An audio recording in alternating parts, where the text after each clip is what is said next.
There are a lot of base designs in Rust. Some practical, some just fancy, some even claim to be unraidable, all of which don't hold up to their name. But I believe I've created the first unraidable base in Rust, and the only materials you need to build it are 2 foundations and a sleeping bag. Now this is due to a glitch, so I'll probably get patched soon, so use it while you still can. But this is how to build it. Okay, to start building this, you're going to have to find a sloped area. Your house is going to be inside of the foundation. So find a good area like I have here. So this is going to be the area my house is going to be in. The resources you're going to need to build this are going to vary. Sometimes it'll only take 2 foundations. I'm using 3 right here. And also, you'll definitely need a sleeping bag, and if you want to have storage down here, you're going to need chests too. I don't have large chests yet, so I'm using these smaller chests, but large chests will fit in here too. A big rule that I should probably emphasize is that you can't have anything in the middle, or else the foundation won't place. I test each time you place something just to make sure that that thing isn't blocking the foundation from being placed. Also, make sure that your chest doesn't poke out the side. Do your best with that. Sometimes you won't be able to place chests in certain areas, but just do your best.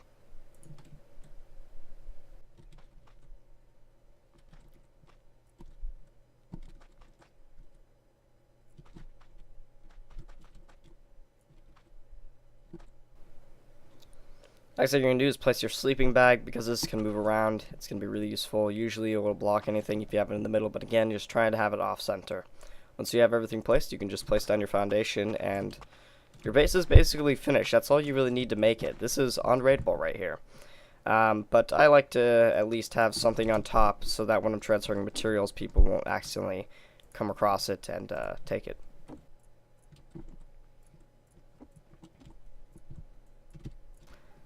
I'd use this area up here for your furnaces and miscellaneous storage, because the unraidable base is kind of annoying to get into. The only way to enter it is by opening up your F1 module and typing suicide into it. Then you can spawn at your camp down there and actually access the chests.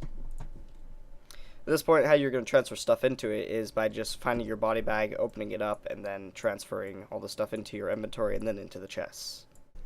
Something I can't emphasize more is that these chests will begin to decay, so you will have to repair them daily.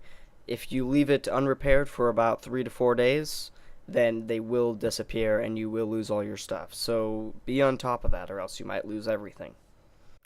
You can also shoot things out of this. So if somebody's outside, they can't shoot you, but you can shoot them.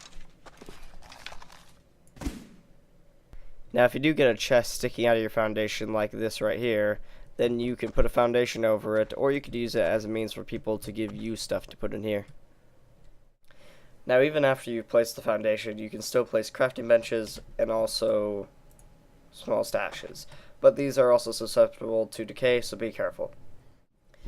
Now, no amounts of C4 can break into this place, and I've tested chests in a position right here, sort of centered in the foundation area right here, and I've put the C4 all around this area, 15 or so on each side, and the chest had no damage to it whatsoever. But I'm not sure about the ones on the side, so if you really want them to be as safe as possible, put more foundations adjacent to it.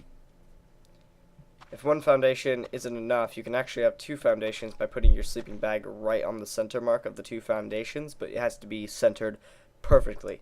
At that point, once you spawn there, you'll be able to move between either foundation from the starting point where you were, or you could just sit there and be able to access everything by just looking around. But yeah, and I'm pretty sure you could get 4 if you put it in the cross-section of 4 foundations, but I haven't tested it, so no guarantees. Thank you for watching. If you found this video useful, leave it a like, and subscribe if you want to see more like it, because I'll definitely be making more of these.